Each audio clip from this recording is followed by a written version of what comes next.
This segment is brought to you by Jigmasters. Step up your game with high-quality performance jigs, spinner baits, buzz baits, and more from jigmasters.com. And always, when in doubt, get the jig out. You're tuned in to Off the Water. I'm your host, JP. This is the premier source for all things to do after a long day of fishing. Chill out, grab a cold one, let's go explore what there is to do off the water.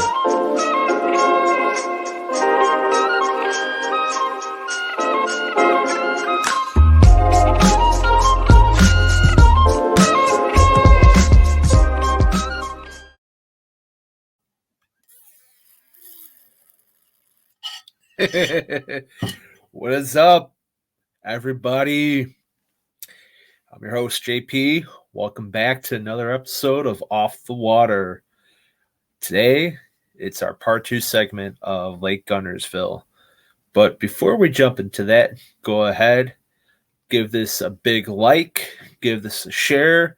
Let's start spreading the word, man. Get the word out a little bit.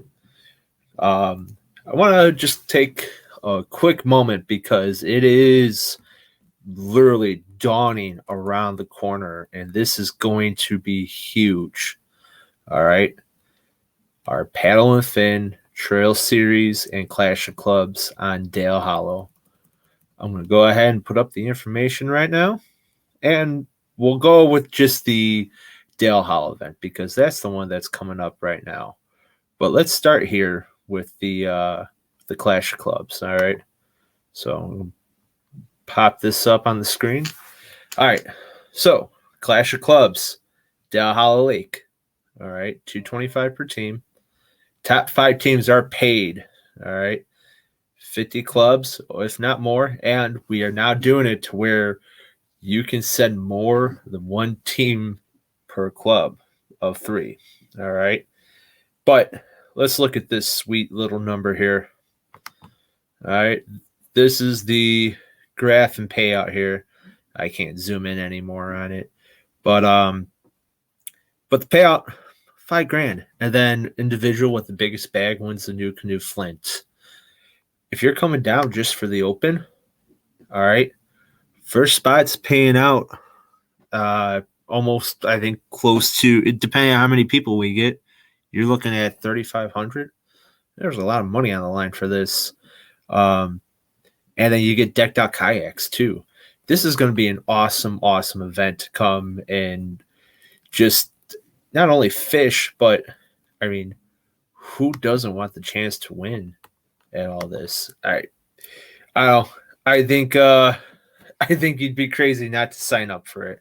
And then going down the line, we do have the stops. I'm going to pull that up right now for you guys too. So Clash of Clubs, the Open, the 24th, we make a stop on the Tippecanoe in Winnemac, Indiana. Coldwater Chain on May 15th. This is actually updated to 6/18 Madison Chain. Fox River on the 31st of July here in Illinois. Get ready for some fire smallmouth on that lake. Head over to Lake Erie. And then the Invitational Lacrosse in September.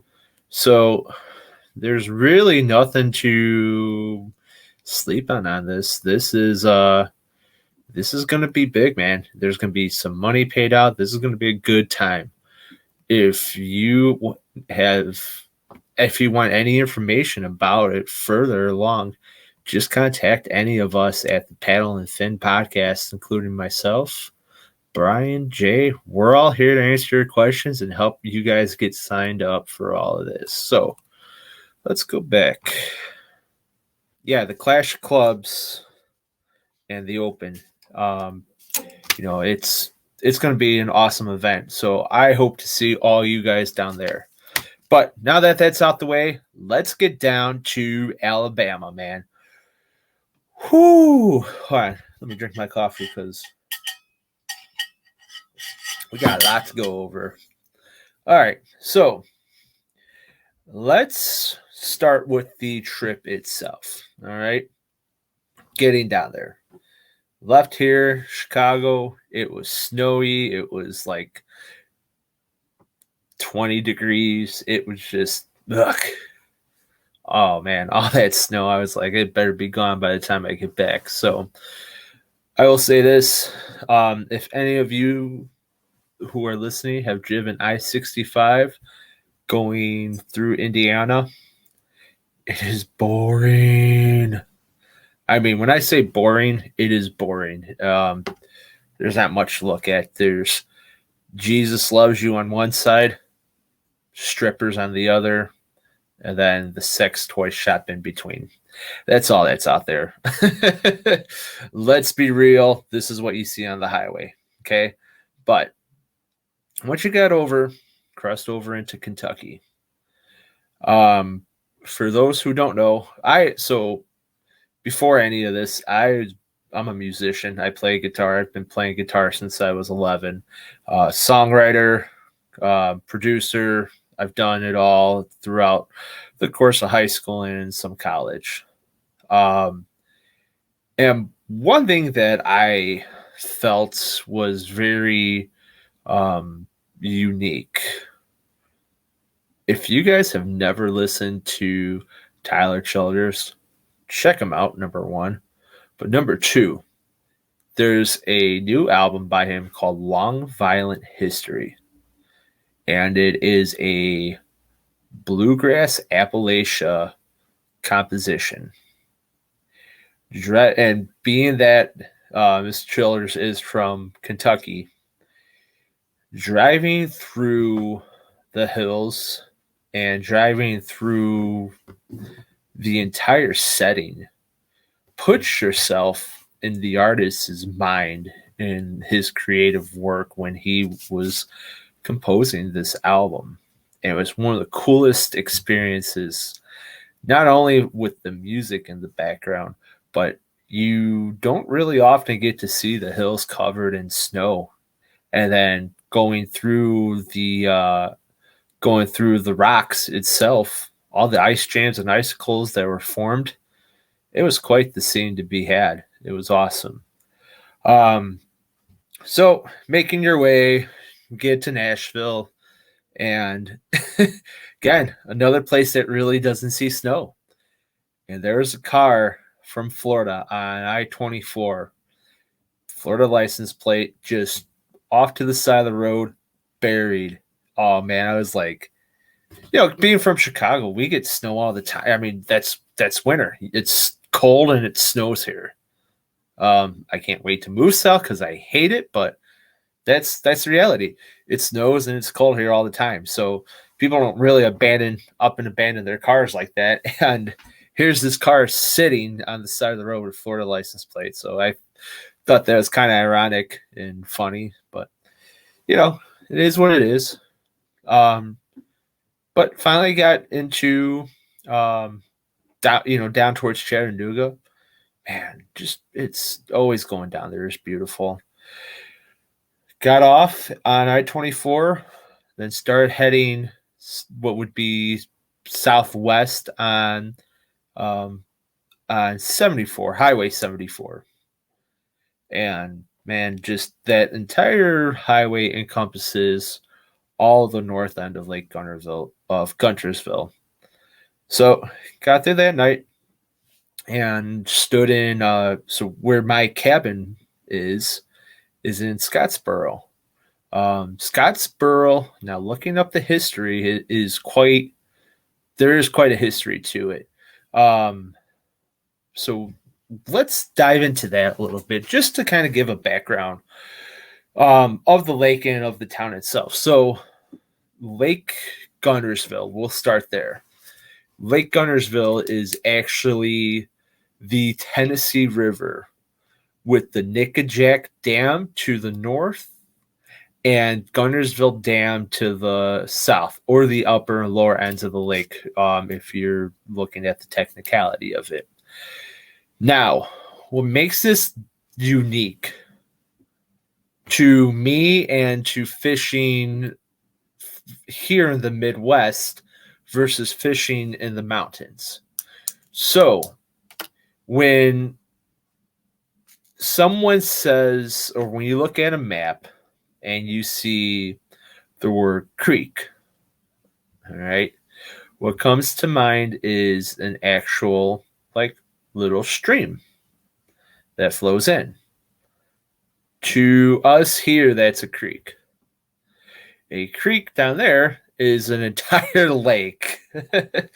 I'm just kidding, kind of.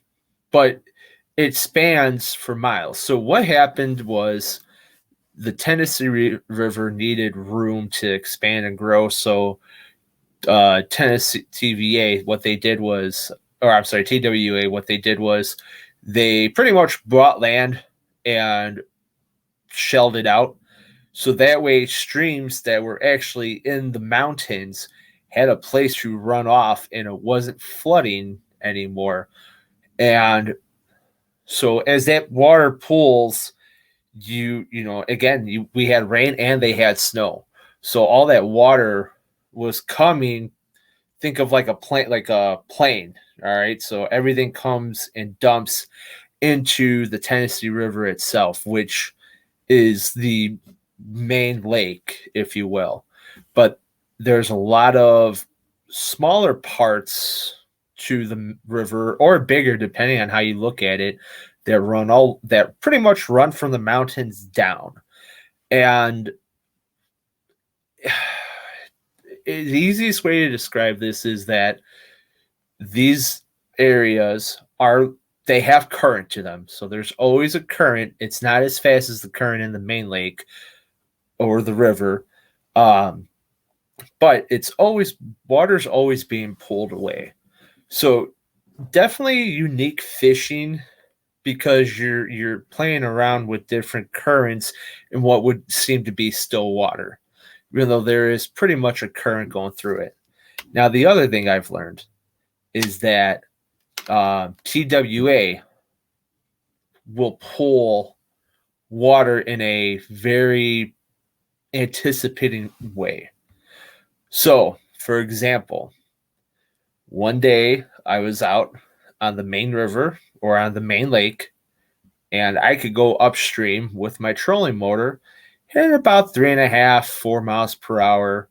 I have a weed guard prop, so it does slow down my rate of speed, but nonetheless, I was going about average speed against the current. The following day, with the anticipation of rain and floods, TWA started pulling water and raised the current. I'm talking when I was trying to go upstream from one spot to another, I think the fastest I could get out of my trolling motor in the current was 2.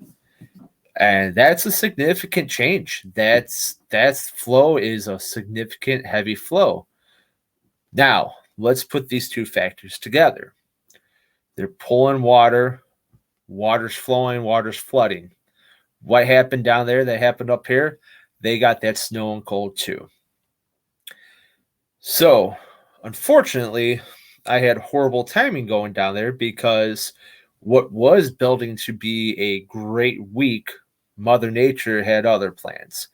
That water temperature prior to me arriving down there and that winter snowstorm was encroaching on 50 degrees. It should have been 50 degrees plus by the time I got down there. Well, that winter storm drew that water down back into the 40s and 30s. So now these fish they were lockjaw. They were thrown off, because at first they're moving, boom, it gets cold. They move back and they hold tight. But as much as I did not get the big bass that I wanted, that Guntersville is known for, I was confident, and I had my confidence build as an angler in the patterns I was putting together. I caught fish, and if you go to my Instagram, 4-Star Fishing, you will see, and I'm posting pics every day from this trip. So please follow along to kind of see how the journey went based upon a photographic record. But putting together a pattern did equal fish in the boat. Awesome. Tournament-wise, I mean, depending. I mean, if you look at the tournaments that were going on between there, the Hobie BOS series at Watts Bar, which is 2 dams north in Knoxville. And then if you look at Bassmasters, who were actually in Knoxville on the Tennessee River, offshore smallmouth were the key what were being caught, but largemouth, there was no real size being caught because of the weather conditions that had impacted this entire river system. But nonetheless, put together a pattern, fish were caught, made limits for tournaments. It was, I felt good about it. And as an angler, it gave me a little, you're doing good. Yeah, you're not catching a ton, but you're catching fish on a pattern. And that confidence boost just makes me ready for when our thaw out starts here, which it's pretty much in the beginning stages to happen now. So fishing back home locally, I feel a lot more confident in my skill set as an angler and how things are going to go based upon my trip down there. So let's talk about the trip. So day one, went out, did a little bit of exploring. The exploring, now, unless you go to my Instagram and you start looking, you really, really are trying to dig hard. All right. A lot of the spots I went to were given to me by a buddy. Hey, I recommend you go here. Hey, I recommend you go there. I'm not going to openly give up where I went. I'll give you a general idea, but I'm not going to say, hey, I went to X, Y, and Z because, this buddy entrusted me, and I'm not going to tell and give up like that. Just plain and simple. Though some of the spots I did find on my own, and they correlated together where he told me to go and what I had found just by my own doing.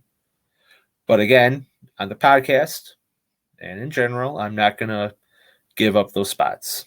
All right. Someone's entrusted me with it, so we're going to leave it at that.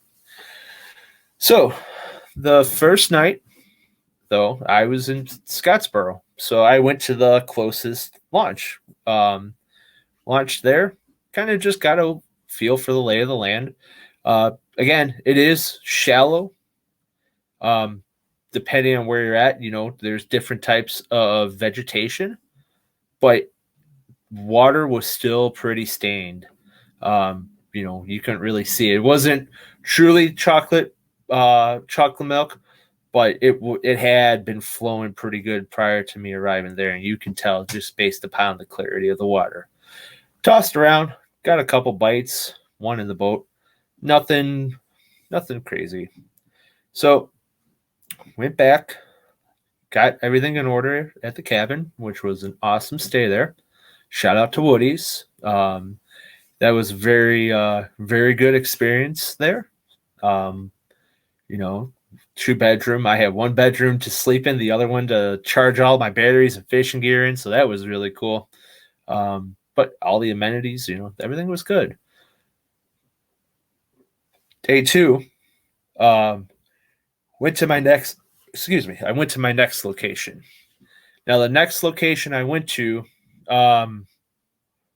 it was, when I say fishing is all they do down there, I mean, it's 9 o'clock in the morning and every stall at the boat ramp is filled. That's awesome.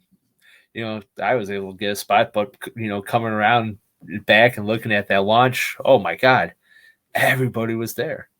So, fish this area, very, the layout, and I was live with it for a little bit, but the layout, it was pretty simple. Kind of what I'm used to fishing back home here. Reminded me a lot of the Des Plaines River, not as moving as fast, but just the way the layout was.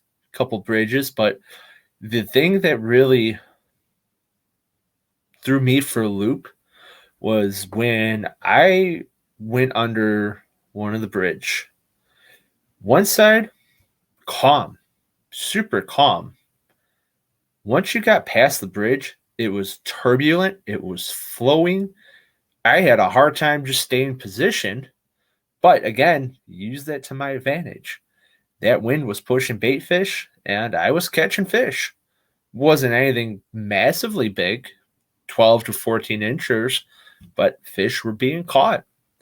And, you put that pattern together using, down there, it's no secret. The big color right now is fire crawl. Anything that's in red and orange is going to catch. And majority of my fish had come on fire crawl color lures, including jackhammers and crankbaits. So caught some fish, trying to stay in position. It was, even with spot lock, you held, but fighting that wind was horrible. And again, what blows my mind is that side of the bridge, it is what it was. Wind was chugging, current was flowing, it was white capping. Once you go to the other side of the bridge, it's the same layout. There's nothing truly different from it, and it's calm water. I don't think I'll figure it out, but it blew my mind. And it is what it is. But finished up the day with 5. So fish were caught. Cool. Came on back to the ramp and went about my business for the rest of the day and night. And we'll get to the off the water stuff here in a little bit, but I got to continue going, telling you how fishing went down there. So the now what would be third day, but the second true day of fishing, I went to actual town of Guntersville, and I put in at a spot where Hank, this is known, but Hank Cherry caught his big bass at the Classic last year in this spot. Now, this is going to be a testament to not only Old Town, but to the battery I'm running, which is an amp. Now, I'm not knocking anything else out there. I know, BNO is out there. There's brands. I just happen to have amp. But retracing my route and following all that distance that I fished that day, I did 13 and a half miles. That's using spot lock. That's running back and forth. I did a lot. I covered a lot of water. And unfortunately, as much water as I covered, boop, goose egg, nothing. Not a damn bite that day. Oh, man, not only was that not a damn bite, but I got tore up from that sun.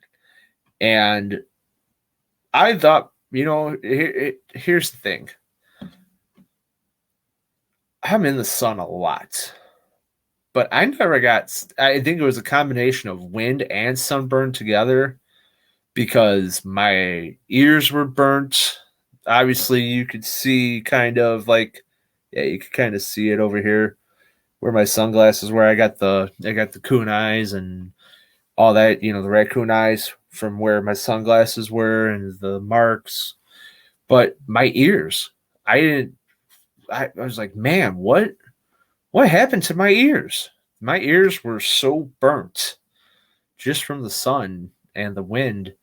And I'll be honest with you, I didn't think I was going to need any kind of buff. Well, I thought wrong. So after striking out, went back to the launch, got everything packed up, went about my way.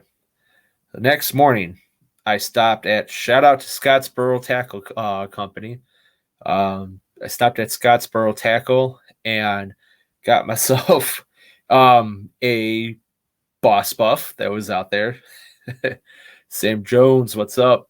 But got a Boss Buff and, paid $12 for it when I have like 80 back home. But But yeah, I quickly learned that sun and wind together, and my skin was not having it. So that did remedy the day of wearing that boss buff and keeping your skin protected. In all honesty, I mean, I I didn't realize it was that bad. I don't know what's changed within my skin, from last season to now, because I never get like that. But it was kind of an eye opener. So wear your protection out on the water because your ears will thank you later. So this next day, so where I launched at this next day was probably my favorite place, in all honesty, of the entire trip. And it was only my favorite because one, the boat launch here wasn't big. So it was when I got there was one boat that was already launched, and once I came back later on that evening, it was it was myself and two other boats. Unlike the other launches that are heavily populated, people going in and out. The stress of not having to wait for boats, or you want to fish around,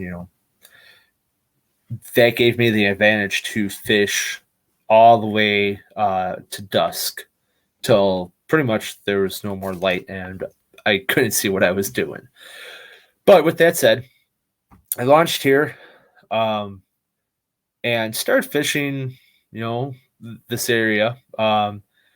This time around, though, I was spot hopping. In order to go to my next spot, I had to cross the river. And man, that day, so this is the day I told you they started pulling, and I couldn't get up above 2 miles per hour going up. So I said, to hell with it. I'm going to just fish the bank and try to put a pattern together. Sure enough, put a pattern together. Nothing crazy big. Got a few coming off a chatterbait. Few on a jig too. Jig bite was good with that as well.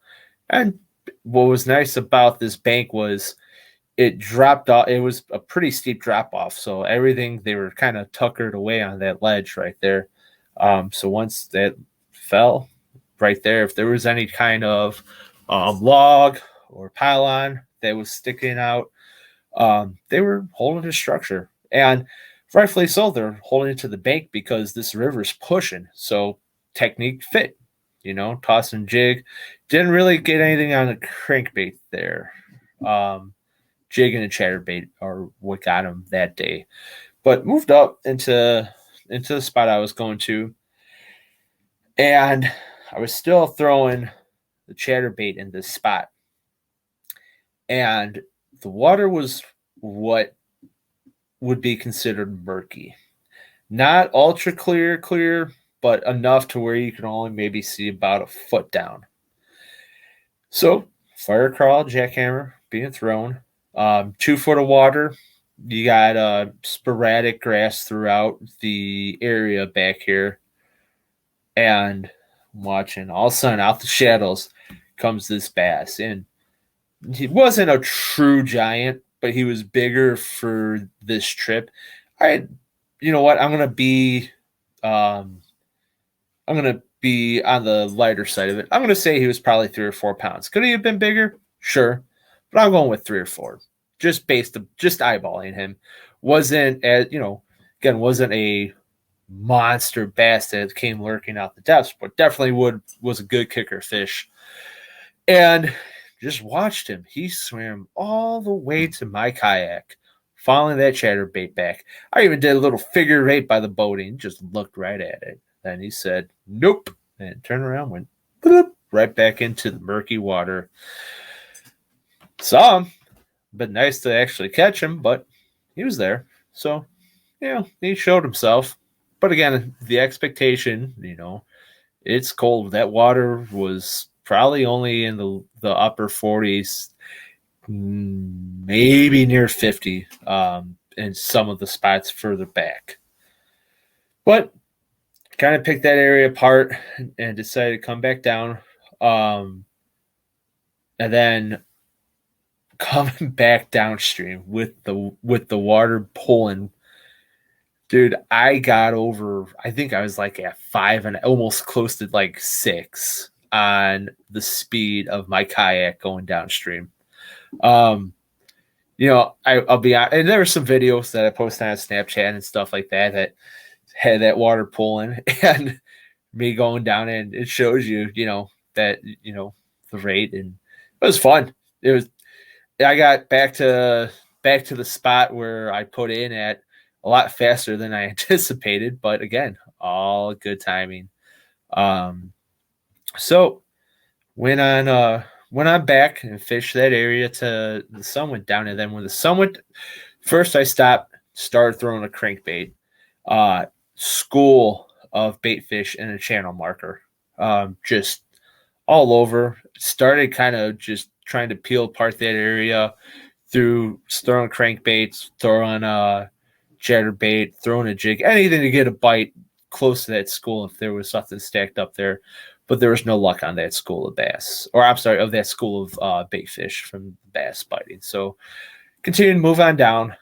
And let me tell you, the magic of when the sun was setting over those mountaintops. I don't know what it was. All of a sudden, 3 in a row. Zzz, and again, guys, probably I didn't really take the board out to measure because I just wanted to keep fishing. Again, not in a true tournament, but I'd give them anywhere between 14 and 16 inches is probably where the average size fish were coming off. But again, that night, once that sun was going down, they started just slamming, and there was guys fishing at the shore who were catching too. And these bass were just, there must have been that whatever was that shad that was over there must have migrated their way here, because these bass were just busting the water and just slamming our chatterbaits as we were throwing them out. So it was a good time. Good catching on, again, nothing massive, nothing big, but just still fun to catch. Loaded up the kayak and again, went about my way. So the next day, this is the last day to catch a big bass. And going to catch this big bass, I'm really at this point, I know that the potential is there, but the odds are low. I mean, let's face it, cold water, there's a warming trend, but it's not, it wasn't the kick that really needed to be. That lake, or the whole lake itself, Guntersville, honestly, right now is probably primed up. Where I was anticipating it to be when I went down there is probably where it's at right now. But you know what? I got to go fishing with one of our hosts, Jimmy Skinner. And man, did we have a blast. I mean, come on. You're down there. Of course, you're fishing, but you're just having a blast, just BSing the day away. Just talking about the ins and outs, life and podcast life and fishing life and home life. And, really, again, because I'm in Chicago and he's down there, we don't get to talk like that. And, man, it was just so cool just to go and decompress and just hang out with him, man. Awesome guy. Jimmy is a hell of a stand-up guy, and getting to know him on a personal level was awesome. I thank him for the day, taking me to some of his spots, and again putting another pattern together. Everything was reaction bite. That day, everything I caught on a crankbait, and that bite turned off. All right, after like noon, forget about it. Nothing was happening. It was. You were fishing. You were literally fishing because nothing was biting. Nobody around. Nobody was getting anything. But still, nonetheless, man, we enjoyed ourselves. We had a ball, and that was the last day of fishing. Headed home that Friday. So on my way home, stopped at the world's slowest Cracker Barrel, but there was a request for from the missus for a couple T-shirts, which in Scottsboro and itself, and even Guntersville, they're not very touristy. Like, for example, like Wisconsin Dells or like Lake Geneva. I know these are all Wisconsin cities I'm using, but they have like the little touristy place that has like Lake Geneva or Scottsboro written on it. They didn't have that, so I just kind of figured there'd be some kind of Alabama merchandise at Cracker Barrel, and there was. So made my little stop, had some breakfast, and made my way back home. But we're off the water, baby. This is what this podcast is all about. So let's talk about off the water and the history and how this came about. So give you a little history on the lake, right? Told you how fishing went on the lake. Now, let's go ahead and talk about the area I was in, Guntersville and Scottsboro. Let me get a little sip of coffee here. All right. It is story time. So, Scottsboro. The first thing that I noticed coming into the town, aside from the obvious, you look at, whatever's there, but the biggest thing that I saw was there was a railroad crossing with no railroad tracks. I'm like, what? Like, I was kind of baffled. I'm like, what in the hell? So it was time for me to do some investigating and re-jog my memory. So Scottsboro is the epicenter of what's known as the Scottsboro Boys, the 9 Boys, multiple names, but the incident that had occurred back in the 1900s, I want to say it was 1920s around, was there were 9 black boys, because their age ranged from anywhere from 15 to like 22, who were on the Chattanooga-Charleston train line. And for those who are not familiar with that, it's just a rail way that goes from Chattanooga to Charleston, South Carolina. So the stop was in Scottsboro, and these boys were riding the train, and there were 2 women on that train, 2 white women, or girls. They're around the age of 18 from what history says. And again, if any of this, if you have more information on this and you're listening, and if there's something I messed up, please feel free to correct. I'm going based upon what I remember reading of this. So, long story short, these 9 boys, were falsely accused of rape of these 2 white women.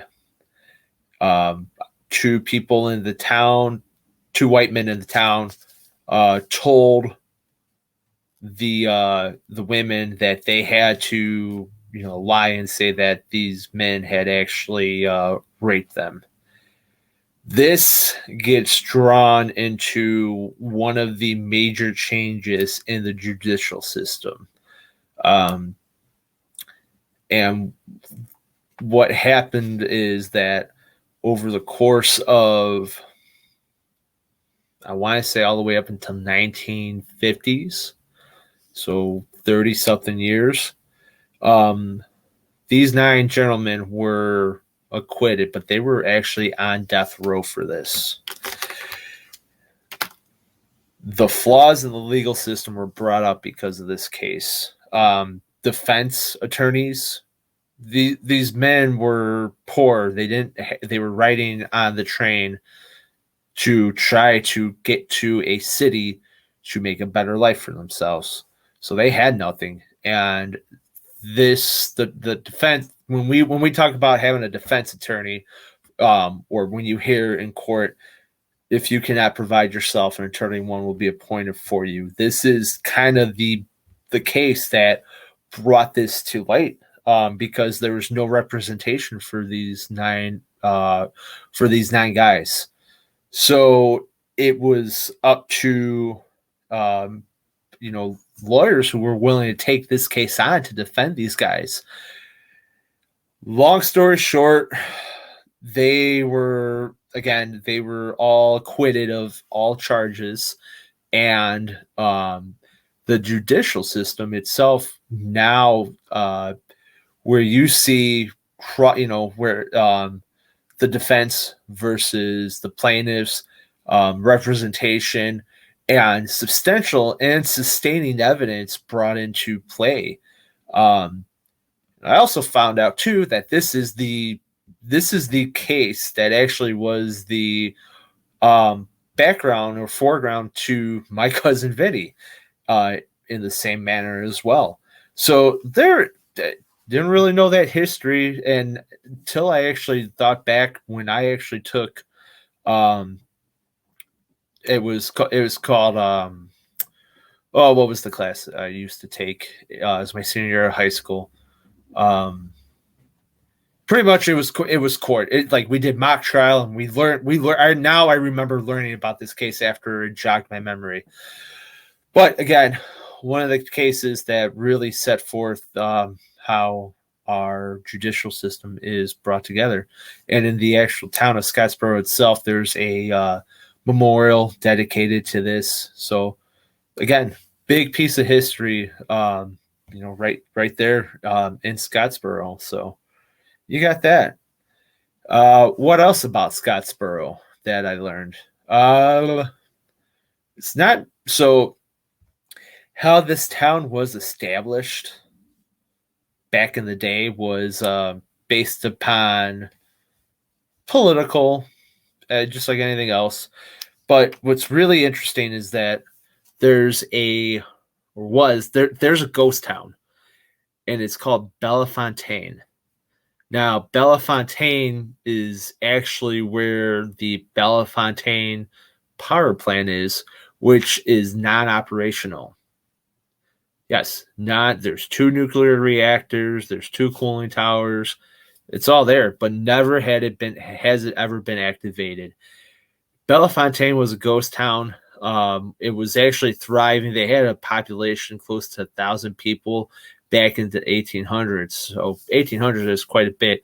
But what happened was Scottsboro pretty much was drawing the lines out of where they wanted to be and expanding, and people were moving to Scottsboro faster, and then it only wound up being like 10 people in the town who left afterwards and just abandoned the town. So ghost town known as Bellefontaine, which is pretty cool that, it's right there. We were trying to get it off the water, but it's hard to kind of actually get to where it used to be. I know Jimmy was kind of pointing in the area where it was. So that's a cool little fact for that. Guntersville itself is, it's probably, in comparison to places I've been, I would actually compare Guntersville, the town, to, let's say, where's a good place I've been? It's a small up and coming town. So let's say Lake Geneva. I mean, it is what it is. It's not as quaint. It's a lot more expanded, but on the outside of it, you have a lot of, your grocery stores, your Walmarts, everything else, and it's nestled in the mountain, down at the base of it. And then, you have lots of boat launches, lots of parks along the waterways. It's a very, very, very nice town. Definitely, again, not only for the fishing, but, it's a very nice place to kind of hang around. Same with Scottsboro. Scottsboro is a very small, on the outskirts, you have, Walmart, food, everything else. But you have like a town square in the center of town where Scottsboro Tackle was. Kind of like most comparison locally is downtown Frankfurt. So, but I have not one bad thing to say about anybody down there because everyone was very nice. Everyone was pleasant to you. Everything, I mean, it's so crazy the mentality and the difference you get down there versus where we are in the in Chicago. So very nice to have that home welcoming feel. Let's talk food, man. um so just saving time, I cooked breakfast every morning while I was at the cabin. It was just easier that way. But the first night, and then on the water itself, I ate peanut butter and jelly sandwiches. I wasn't coming off the water until that sun was down. So can't really give you like a breakfast and lunch review because I made it myself. And if I'm reviewing my own food, it's damn good. But dinner time, the first night went to what would be considered a chain restaurant that is to like the Tennessee, Alabama Valley area called Jefferson's, and that was in Scottsboro. Very good food. Waitress was very awesome. I remember her name. It was Rachel. And I only remember because it was close to closing time, and I had walked out to go to my truck to leave, and I forgot my food to go. Went back in. They had gotten rid of the food. And I wasn't going to be that guy like, oh, I want a new one right now. It was on me. I forgot my food. She was kind enough to go, hey, if you stop in during the week, I'm here all week. We'll call it even. Okay. So I kept that in the back of my mind. Went back to the cabin. I had stopped, got got the groceries to make the food. Picked a couple local craft brews there, which were awesome, and we'll get to that in a minute. But then that was Sunday. So Monday, kind of did a little bit of switch up here, just because of location wise of where things were at. Monday, I wound up going to Toro's Cantina, and here's the thing. I am very, very blessed to have authentic Mexican food at the snap of my finger like that. And no way is a knock to Toro's because I thought the food was tasty. However, I'm used to food being prepared a certain way. And it was funny because like when you get salsa or like here, if it's not fiery like within the first bite, it's like, okay, that's not real salsa around here. So like, I took a bite of the salsa with the chip for the first round. I'm like, this is very pasty. It doesn't really have like it had like a kick, like giving it like a 2. So I asked the bartender, I go, hey, ma'am, do you happen to have anything spicier? She's like, oh, we have a little recipe in the back. Yeah, let me bring it to you. So I bring out another salsa. Take a bite with that chip. And I'm like, she's like, is it hotter? It's maybe like a 3. She's like, what? She's like, I'd be sweating if I was eating that. I'm like, it's not that hot. It's just different. It ain't a knock on anything. It's just different. So I enjoyed what I had. I got enchiladas that day, and they were good. They were tasty, and green sauce was not like terrible. It wasn't really spicy, but it was tasty, man. It was different. So shout out to Toro's. Let's see. So that was Monday night. Now Tuesday, it's a little different here because it switched it up just because I was in Guntersville. Now, the run between Guntersville and Scottsboro is about half an hour, depending on where you're at. So this next restaurant was a recommendation from our host, Dan Perry, and it was called Pt.2. It was Cajun food. Oh my gosh. Now, not a knock on the other two, but when you when you want some good food, now we got some good Cajun up here. Don't get me wrong. But when you're down in the South, man, it is delicious.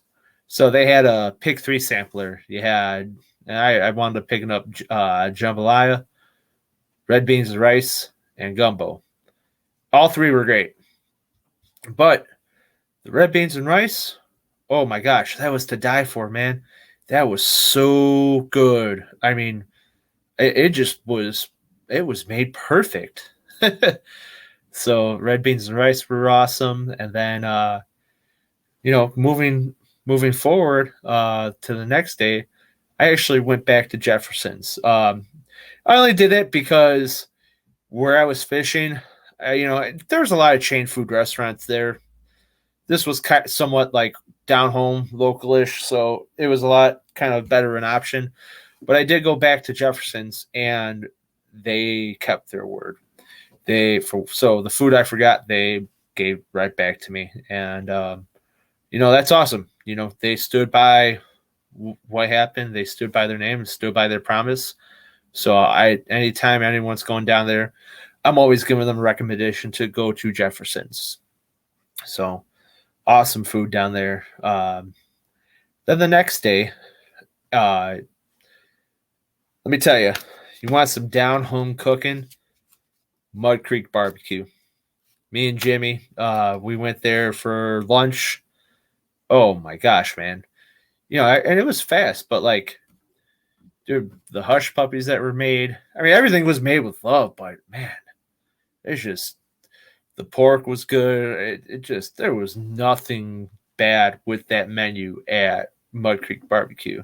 So definitely give that a check when you're back down there, if you go there at all. And then that night we went to the Docks, which is at Goose Pond. And I wound up getting the chef special, which was shrimp and grits. And man, they put a nice touch on it with the andouille sausage inside of the grit with it. Very good meal. And like I said, didn't have nothing bad whatsoever. Again, it's a little different with the cantina, but hey, man, that's their style. You can't knock them for it. So it was tasty. So overall, food, out of 5, if you had to take all of it together, I give it a 3 3/4 stars altogether. What could have been different? Again, it was chain. You had some chain food, different way of cooking, but there's gems down there that you can find that if you have the time to keep on going, I'm sure there's a lot more. So that's my review for the food. Now let's go to the beers that I had down there. Now, I didn't get to go to any breweries down there. And the only thing that they had was Main Channel Brewing, but the problem with that was by the time I got there, it was closed. So everything closes quite early if you are not on top of if you're not on top of it, it closes pretty fast. So gotta get it while it can. But I had a lot of different local taps. So I'm going to start off. I'm just going off right here. Here's the camera. Off of my Untapped. Some of the beers I had. This was the Parish Brewing Company, Ghost in the Machine. Terrapine Brewing, the Hopsecutioner. Actually, that was pretty tasty. I like that one. This one was probably one of my favorites the whole time down there was Goat Island Brewery. This was Blood Orange Berliner Weiss, and it literally tastes like a dreamsicle. Awesome. Straight to Ale. Brother Joseph Belgian double. Gave that a 4. That was pretty tasty for a Bach. Now, here's one that surprised me. All right. In a great way. This was when I was at Pt.2. This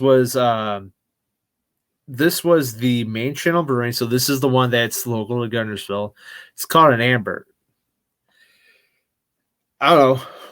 Most beer drinkers think of amber. You think of the blonde, like a blonde ale. This was actually a dark body red ale, and it was awesome. It was super tasty. That was probably one of my favorites down there, if not my favorite. Also had a mountain lager from Blackberry Farm Brewery. That was pretty tasty. Had AOK IPA. Good stuff. Had a Yingling. Had to. Cheating Heart IPA. Had that as well. That's from Yellowhammer Brewing. That one was pretty decent. And that is it. Unless I'm lying to you. Yeah, I take that back. Straight to ale. This was the monkey and not. And I gave that 4.25 rating. That was a pretty tasty IPA as well. There's 2 other cans that I brought home with me, and Olivia and her friend Kim drank them, so I can't tell you what those 2 were rated. But nonetheless, very good beers. And that, oh my God, that's a lot of beers. Well, actually, no, it was a beer a night. This trip, there was no go and get wasted and, none of that, man. The overall purpose of this trip was to disconnect, decompress, and just kind of get right, man. Get right with spiritually, get right mentally, kind of get away from when I say a lot that's been happening here, it was a lot. So I run away from my problems? Absolutely not. You still got to deal with it. Look, right now I'm waiting on a phone call from the mechanic right now to go get my truck that just got a brand new transmission. Problems are still here. Problems have to get solved, but for that time, it was nice just to get the mental clarity I needed. So, we usually talk about vineyards and other things to do. If you listen to the last episode, those were all there. I didn't really dabble too much into those. However, I will say the stop in Scottsboro itself was awesome. Definitely worth checking out. The stop in Guntersville, just even driving around Guntersville, driving around the lake, it's nice. Scenes everywhere. So there you have it. That's it. No mas. That's it. That's all you're going to get about Guntersville from this episode, at least. But what I need you to do is, you see that little banner scrolling across is 4-Star Fishing on Instagram. Follow that, because that's going to be giving you the picture document or the photo documentary of how this trip went. All right.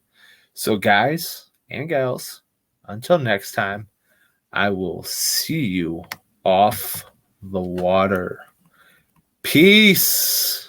And remember, sign up for our Trail Series event. Yes, the Open on Dale Hollow.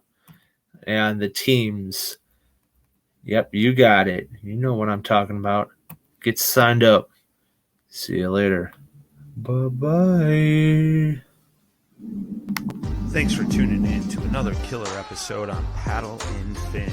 Don't forget to go check out our website at paddle.and-fin.com. Don't forget to check out the YouTube channel at Paddle and Fin. If you got a question, comment, want to hear from a future guest on a future episode, feel free to email us at paddle.and-fin@gmail.com. Don't forget to follow us on social media at Paddle and Fin on Facebook and Instagram. Shout out to our show supporters, Angler. The Angler button and app just makes for a better time on the water.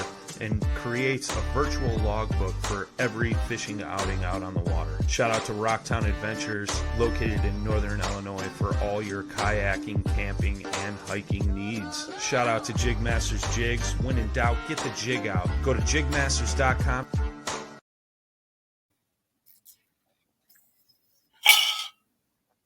Oh, you're still here, huh? The broadcast has ended. But we know you like doing things off the water. So in 2 weeks, why don't you tune back into Off the Water, see where we're going to be next. Till then, toodaloo!